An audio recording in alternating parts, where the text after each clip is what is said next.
Mateus capítulo 1, vamos ler do verso 1 ao verso 17. Livro da genealogia de Jesus, filho de Davi, filho de Abraão.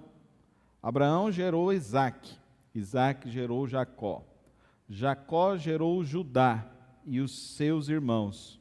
Judá gerou Pérez e Zera, cuja mãe foi Tamar. Pérez gerou Esrom, Esrom gerou Arão.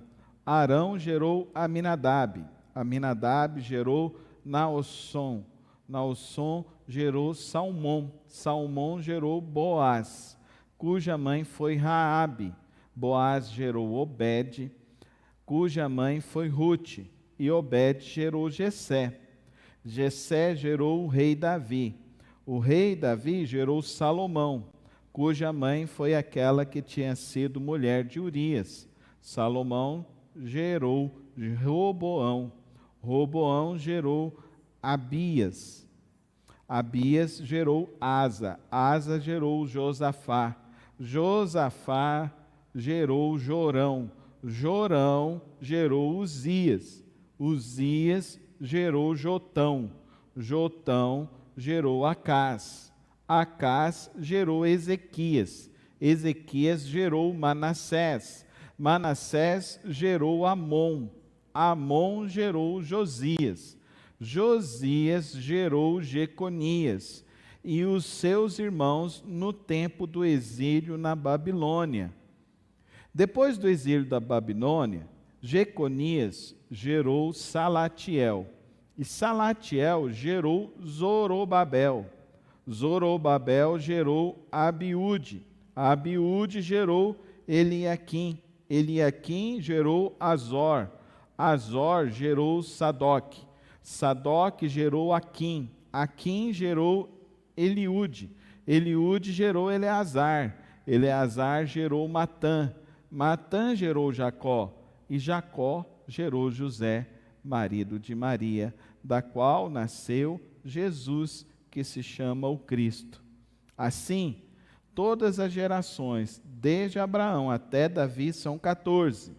Desde Davi até o exílio da Babilônia, 14 gerações. E desde o exílio na Babilônia até Cristo, 14 gerações. Pai, obrigado pela Tua palavra, obrigado porque podemos lê-la nesta manhã, obrigado por esses textos que foram preservados, ó Pai, esses textos que foram traduzidos para chegar até nós nesse dia, neste lugar, ó Pai, e podemos assim abrir, ler, ó Deus, e cultivar a nossa fé, a nossa esperança no Teu santo nome.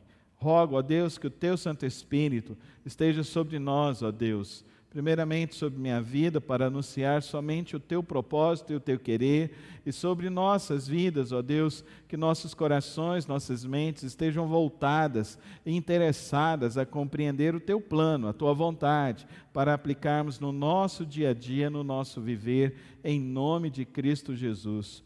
Amém e amém. Ler genealogia para alguns parece ser algo meio enfadonho, e realmente o é. Não é bom, principalmente porque os nomes são todos diferentes, né?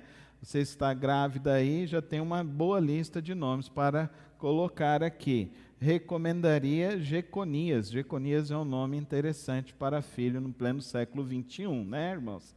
Imagina o bullying que ele vai sofrer na escola, né? Mas não recomendo, na verdade. Mas ao você ler esse texto, é impossível você não dizer que esses homens eram homens de fé. Que essas mulheres eram mulheres de fé. E que esses homens e essas mulheres tomaram uma decisão em suas vidas em viver um propósito de um único Deus. Que compreenderam então um chamado divino e começaram a viver este plano. Qual o plano que nós vemos aqui? Aqui é nos apresentado de uma maneira grandiosa o plano redentor de Cristo, o plano redentor de Deus, o plano da salvação. E esse plano da salvação chegou e foi concluído e realizado através de homens comuns como nós. Homens que se casaram, Homens que viveram com as suas esposas, que geraram seus filhos e ensinaram seus filhos o caminho de Cristo, e que esses filhos aprenderam com seus pais o caminho de ser uma pessoa correta, uma pessoa de fé, uma pessoa com um propósito maior do que gastar os seus dias sobre a face da terra. Eles assumiram esse compromisso, eles viveram. A lista é enorme, são 14 gerações até Davi, 14 gerações até a época do pós-exílio, e depois 14 gerações. Isso se passam então mais de 1.400 anos de história.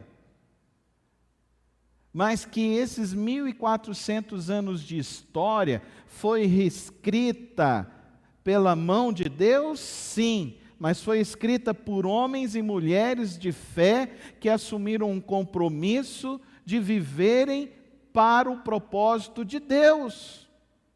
Homens e mulheres que não mediram esforços para cumprir este propósito.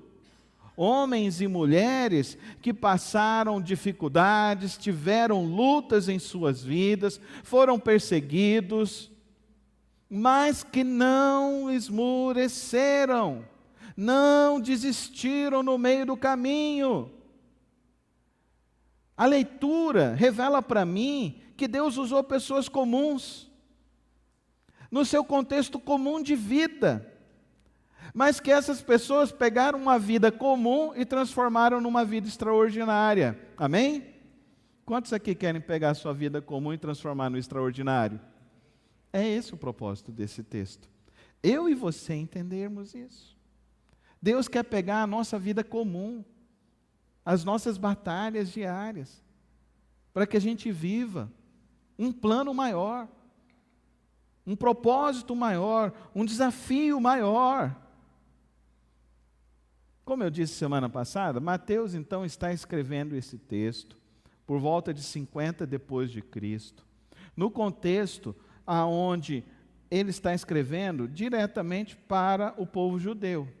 Então, por isso que nós vemos que é diferente a genealogia de Mateus do Evangelho de Lucas. Do Evangelho de Lucas vai até Adão, porque o propósito de Lucas é mostrar o homem perfeito que é Cristo. E o propósito de Mateus é dizer que Jesus é o Messias do povo de Israel. E então, ele nos mostra isso, e ele nos mostra isso pela genealogia. Por isso que a genealogia é importante.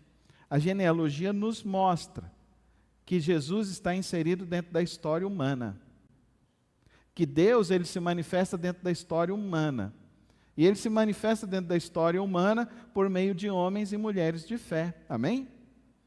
Por meio de homens e mulheres de fé. Por que ele divide em 3 ciclos de 14? Primeiramente, para mostrar a formação do povo de Israel. De Abraão a Davi é a formação do povo de Israel. E desde a formação do povo de Israel, lembra? Chamou Abraão com a sua esposa, Sara, os dois já eram velhos, não podiam ter filhos, Deus faz um milagre, dá o filho da promessa, dá Isaac, Isaac vai ser sacrificado por Abraão, aí não deixa ser sacrificado, e aí vai nos mostrando que desde o princípio, o plano de Deus, ele transcende a nossa história, o momento pelo qual nós estamos vivendo. Você não é produto de um acaso, você foi criado, gerado, você existe para viver o propósito de Deus. Amém, irmão? Assim foi com esses homens. Então, desde a formação de Israel, Deus está mostrando. Agora, mostra também o auge, que é de Davi até o exílio na Babilônia. Até o momento da conquista com Davi, formação do povo de Israel, bandeira de Israel, povo à frente. Davi é o 2º rei de Israel. E aí vem Salomão, seu filho, 3º rei de Israel, mostrando agora a dinastia davídica. E aí nos mostra o quê? O auge. Mas também nos mostra a derrocada. Então, Deus é o Deus da formação, Deus é o Deus que precisa ser o Deus do topo, e Deus também precisa ser o Deus da derrota, do fracasso. Amém? Ninguém fala, né? Eu sei que é difícil falar, né? Deus é Deus da formação, do auge, da vitória e da derrota. Amém? Você não vai trazer nada de mal para você se você falar amém. Vamos lá, de novo. Deus da formação, do auge, da vitória e da derrota também. Amém? Porque Deus quer estar conosco em todos os momentos, e o texto está nos mostrando isso. E aquilo que aos olhos do mundo pode ser uma derrota, um fracasso, aos olhos de Deus nada mais é do que o cumprimento do propósito dele. Amém, irmãos? Então aprenda a olhar as coisas com os olhos de Deus. Aprenda a entender que a sua história momentânea pouco tem a ver com a história do que Deus está fazendo, porque você não tem entendimento do que você está passando. Você está dentro de um propósito maior, o propósito de Deus. Então, por isso, eu e você precisamos entender que o nosso momento a qual estamos inseridos e vivendo é só um instante dentro de um plano maior de Deus. E se é só um instante dentro do plano maior de Deus, o que o texto está nos dizendo é que Deus cumpre a promessa. Amém? Deus cumpre a promessa. Porque depois desse período, o povo de Israel fica desolado. Aí vem o período do pós-exílio. Qual o período do pós-exílio? É o período ali que você vai ler Ezequias, os profetas, né? Você vai ler Ezequias, do exílio até Daniel. O pós, você vai ler Ezequias, vai ler Jeremias, você fica em depressão quando você lê esses textos. Tem gente que fala assim, nossa, pastor, ler a Bíblia é difícil. É difícil mesmo. Porque a gente não quer viver o plano de Deus, a gente quer que Deus faça o nosso plano. Então, se submeter ao plano de Deus, ninguém quer, irmãos, não é fácil não. Abrir mão de si é a morte do eu. Ninguém quer morrer para si, para viver o plano de Deus. Mas nós precisamos aprender isso porque está na palavra de Deus. Aí vem o período do pós-exílio. Qual é o período do pós-exílio? É esses profetas que choram, que se lamentam. É o profeta Abacuque. Lembra de Abacuque? Ainda que a figueira não floresça e a vide não dê o seu fruto, muito embora eu me alegrarei no Deus da minha salvação. Amém? Amém, irmãos? Então você não traz maldição nenhuma de falar um amém bem forte. Vamos lá? Amém. E você também não traz bênção nenhuma de falar um amém mais forte. Amém? Vamos deixar de ser supersticiosos e vamos aprender a palavra de Deus nessa manhã. Nesse período do pós-exílio, então, se levanta quem? Aí se levanta esses profetas. Esses profetas são os profetas mais duros de Israel. Ezequias, Jeremias, Abacuque, Naum. Lê Naum para você ver. Naum teve um ministério de 2 anos só, mas quando você lê Naum, você fala, meu Deus, misericórdia. Eu não queria viver no tempo de Naum, muito embora eu acho que vivamos no tempo de Naum. Eu sempre orei para Deus e falei, Senhor, eu não quero o ministério de Oséias. Não quero, me afasta de mim o ministério de Oséias. Oséias também, período pós-exílio também. Mas também é um período incrível de avivamento, é o período de Neemias e o período de Esdras. Olha que incrível.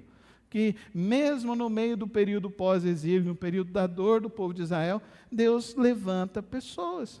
E quem são essas pessoas? Salatiel, Zorobabel, Abiúde, Azor, Eliúde, Eleazar. Olha aí, Eliúde é um nome bonito, irmãos. Azar, aí, ó, coloca o nome. É interessante esse nome, né, irmãos? Azor, não é Azar, Azor. Eliaquim. Jacó gerou José. Olha que coisa interessante esse texto, que nos revela então que mesmo no período em que as pessoas estão desoladas, mesmo no período que as pessoas não estão experimentando a prosperidade, a bonança, mesmo no período em que as pessoas não estão conseguindo viver o melhor das suas vidas, Deus continua no controle. Amém? Porque nós somos chamados para viver para o plano de Deus. Para o plano de Deus. Então, Mateus destaca aqui que alguns nomes de pessoas improváveis também. Vamos ver os improváveis, que não deveriam entrar na lista. Raabe, uma prostituta. Ruth, uma viúva que resolveu viver com a sogra. E ela escreve um livro para mostrar o grande amor por Deus. Batseba, a mulher que foi trazida por Davi, e do fruto do pecado de Davi vem Salomão. Olha que interessante. Primeira esposa de Davi, Tamar. E aí o que ele faz? Adultera. Filho de Tamar, Absalom. Absalom quer matar o pai. Acaba com a dinastia. Absalom e toda a sua prole é morta por Joabe. Que coisa triste, que história horrível. E aí, de Batseba, fruto de um adultério, vem a raiz de Jesus, os improváveis. Deus usa pessoas de qualquer origem. Deus usa as pessoas segundo o seu bom propósito. E não sou eu nem você que devemos questionar a obra de Deus, o plano de Deus. Mas, ao contrário, nós devemos aprender com a obra de Deus. A linhagem messiânica é uma linhagem que é mostrada para nós, não de pessoas perfeitas. Quem quer ser crente aí perfeito, esquece isso na sua vida, querido irmão. Não estou querendo dizer e estimular que você não deva buscar a santidade, não é isso. Mas eu quero dizer para os irmãos que essa genealogia é um escândalo para o povo judeu. Para o povo judeu. Porque eles estão olhando o exterior, eles estão olhando aquilo que eles acham que é o correto, mas não é. O que é o plano de Deus, a vontade de Deus. Essas mulheres que são mencionadas na genealogia, queridos irmãos, são as mulheres que nos mostram que a graça de Deus está para todas as pessoas. Vamos tirar algumas lições aqui. Primeira lição que eu gostaria de falar com você. Deus é fiel às suas promessas, não a homens. Deus é fiel às suas promessas e não a homens. Registro da genealogia de Jesus Cristo, filho de Davi, filho de Abraão. A promessa, a aliança de Deus foi com Davi, foi com Abraão primeiramente e depois com Davi. E Deus assegura a sua promessa. Então a fidelidade de Deus não depende da fidelidade dos homens. Apesar dos homens errarem, Deus cumpre as suas promessas. E Ele nos encoraja a viver a Ele com fidelidade, pela fidelidade dEle. Não pela nossa fidelidade, mas pela fidelidade do nosso Senhor. Você tem sido fiel? Você é fiel ao Senhor? Você realmente é fiel ao propósito de Deus, à missão que Deus lhe confiou? Querido irmão e querida irmã, se submeter à vontade de Deus e cumprir a vontade de Deus é o desafio para nós. E nós precisamos seguir a Cristo todos os dias. A segunda lição desse texto é que Deus usa pessoas imperfeitas. Então, Salmão gerou Boaz, cuja mãe foi Raabe. Olha aí. Quem era Raabe? Era a meretriz de Jericó. Boaz gerou Obed, cuja mãe foi Ruth. Obed gerou Jessé, Jessé gerou o rei Davi. Os improváveis. Além disso, Ruth era moabita. Ela não vinha de linhagem pura judaica. Então Deus não está interessado em estigmas, nessas questões que nós às vezes valorizamos. Deus não está interessado no nome de família que nós carregamos. E é tão interessante isso, porque tem pessoas que se convertem a Cristo Jesus e acham que a conversão a Cristo Jesus se dará por meio geracional. E não é, é por meio da fidelidade. Deus não abençoa meritocracias. Deus abençoa corações que são dependentes a Ele. Dependentes a Ele a cada dia, a cada momento. Eu e você precisamos entender isso.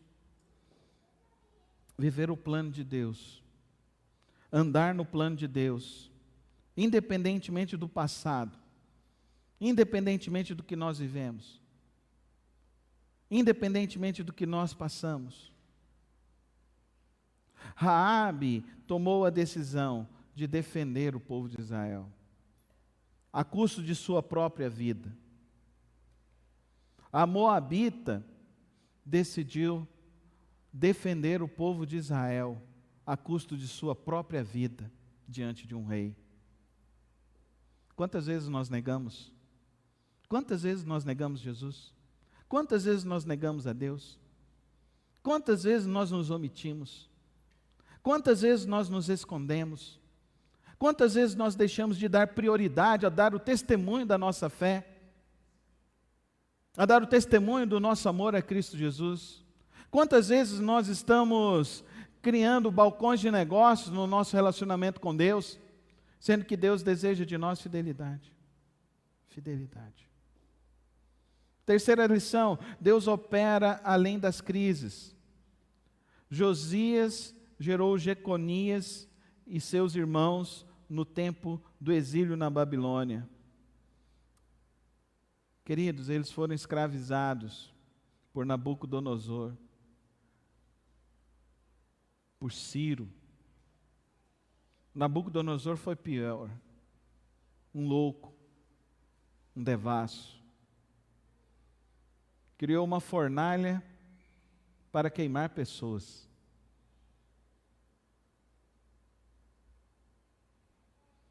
Ciro aprisionou leões dentro de uma cova para estraçalhar seres humanos. São corações perversos. Mas nesse período negro, homens de Deus não se dobraram. Não se dobraram. Não ficaram enebriadas com as coisas deste mundo.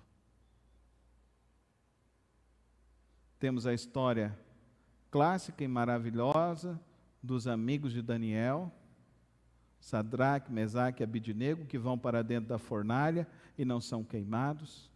Temos a história maravilhosa de Daniel, que vai para a cova dos leões, não é estraçalhado. Mas também temos a história de Josias, de Jeconias, que foram da linhagem e que ouviram a voz de Deus e foram fiéis a Deus. E o grande desafio para nós nessa manhã é nos lembrarmos que Deus nos chama a sermos fiéis a Ele. Agora, essa genealogia nos mostra uma coisa muito importante, que o centro de toda a história da humanidade, ela gira em torno de Jesus Cristo.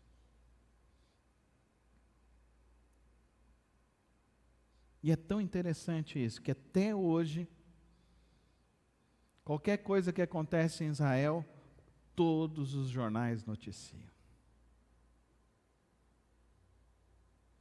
Que até hoje atacam Jesus Cristo.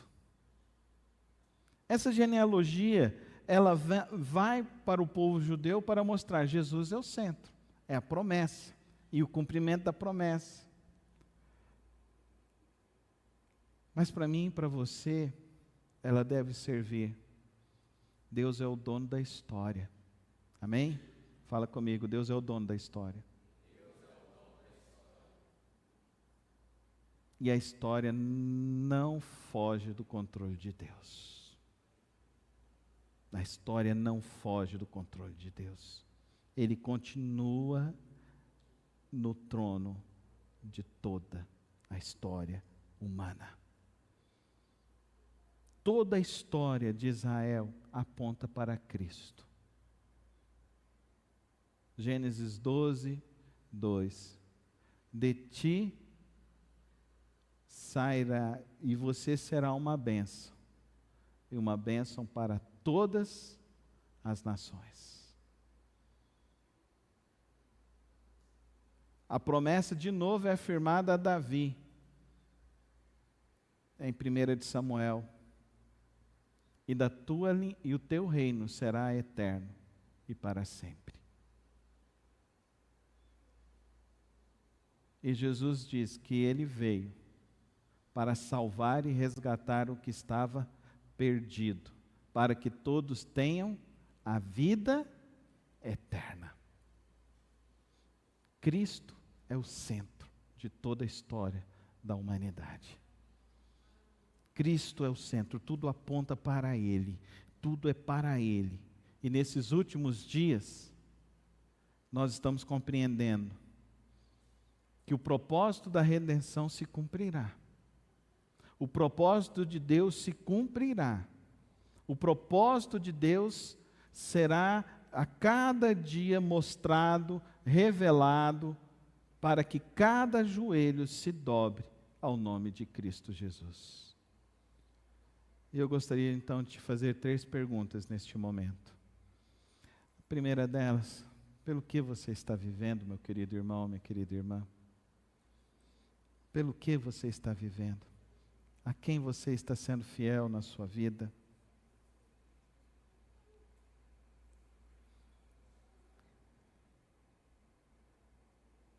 A gente estava na aula de Evangelho de Mateus. Sempre tem um gaiato na sala de aula, né? E aí? José vem de Jacó. E Maria? Porque Jesus não é filho de José. Jesus é filho de Maria. Como que vem? Como que vem da mulher? É interessante isso, né, queridos irmãos?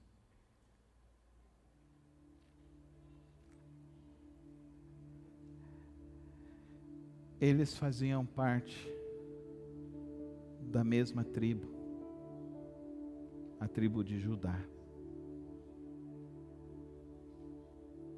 E quem é Judá? Judá é aquele que falou: vamos matar José. E quem é Judá? Judá é aquele que tira as roupas de José e ensanguenta e vai diante do pai dele e fala: seu filho morreu. Judá. Eles viviam na mesma tribo. Mas por que Mateus não tem essa preocupação, pastor? Porque a preocupação dele é mostrar para mim e para você quem está no controle de todas as coisas.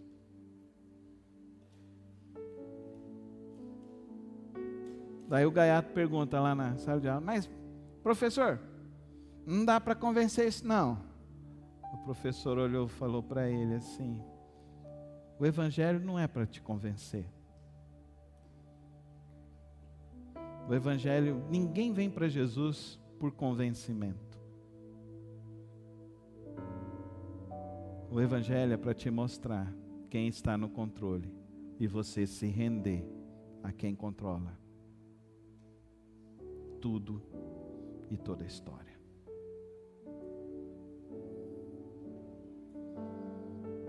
Mas os estudiosos chegaram à conclusão: José e Maria eram primos nas suas ancestralidades. E eles vêm da mesma raiz de Judá. Eles vêm da mesma raiz da promessa de Cristo Jesus. E a pergunta então, nesta manhã é: eu estou vivendo para a vontade de Deus? De fato, eu me inseri nessa história como espectador ou como um participante dessa história?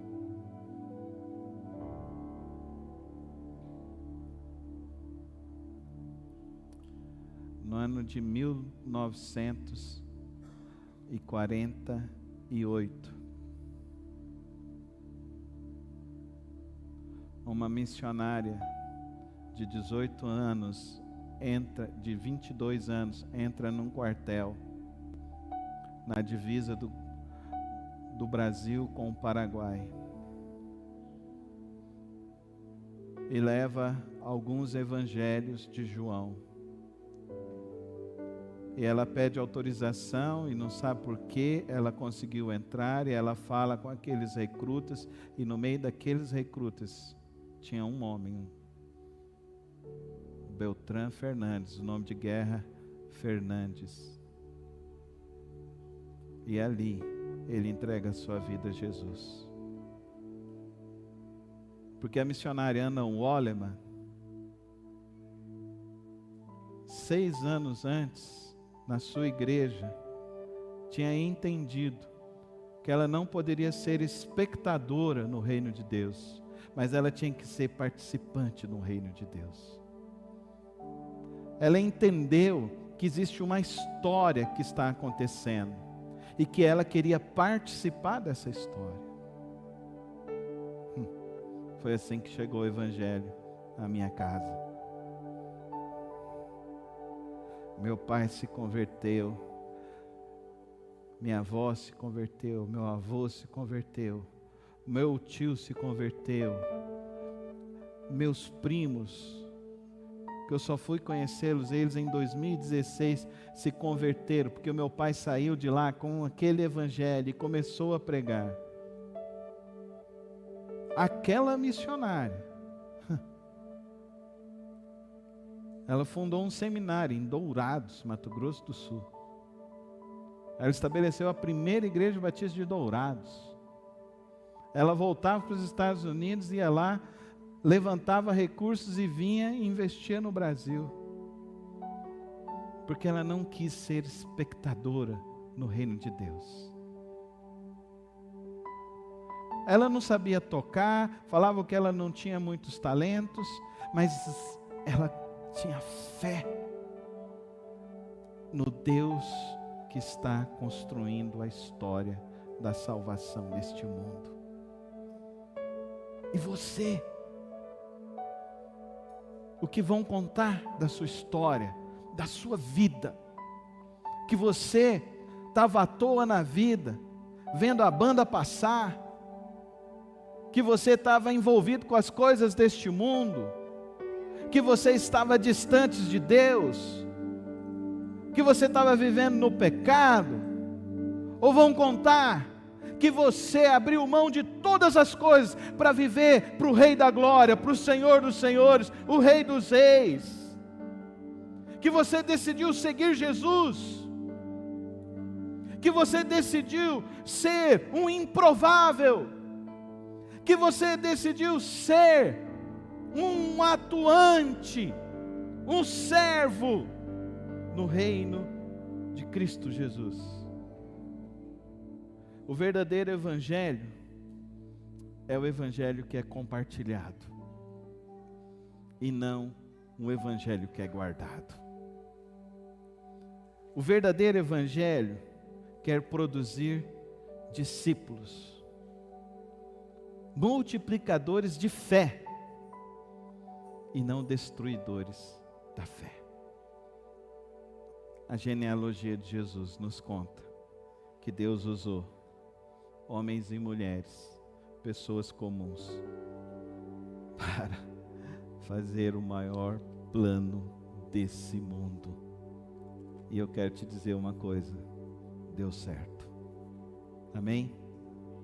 Deu certo. Então você vai viver pelo quê? Pelo que vai dar errado ou pelo que vai dar certo? Feche os teus olhos e que nessa manhã você tome a decisão de ser um verdadeiro discípulo nas mãos de Cristo Jesus. Pai querido, Pai celeste, obrigado pela Tua palavra que é tão profunda, que é tão maravilhosa e tão desafiadora para nós. Obrigado, Senhor, porque nesta manhã Eu sei que o Senhor abriu nossas mentes, nossos corações, para vivermos o Teu verdadeiro Evangelho. Porque nós queremos, no final de tudo das nossas vidas, declarar que Tu és digno de tudo. Tu és digno de toda a honra, de toda a glória e de todo o louvor. Pai, levanta aqui hoje, ó Deus, homens e mulheres da estirpe, ó Deus, desses homens, ó Deus, que estão nessa genealogia, dessas mulheres, ó Deus, que se arriscaram pelo Teu povo, que viveram o Teu Evangelho na radicalidade. Que nós não sejamos e nós não saiamos daqui como meros espectadores do Teu reino, mas que nós saiamos daqui como verdadeiros discípulos de Cristo Jesus. Amém e amém.